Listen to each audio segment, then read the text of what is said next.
Using Zapier with Instagram allows you to automate various tasks and integrate Instagram with other apps and services. Here's how you can use Zapier effectively with Instagram.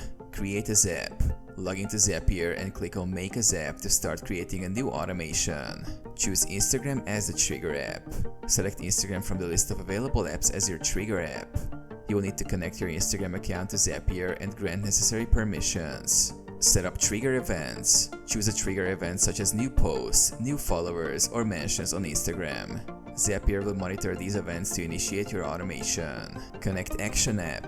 Select the app where you want to send Instagram data or trigger actions based on Instagram activities.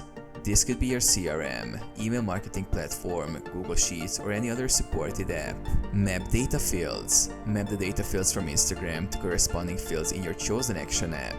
Ensure data is correctly mapped for seamless integration. Set up actions. Define what actions should be performed in the action app based on the trigger event from Instagram. This could include creating new records, sending notifications, or updating existing data. Test and activate your Zap. Test your Zap to ensure it works correctly. Once satisfied, activate your Zap to start automating tasks based on activities from your Instagram account.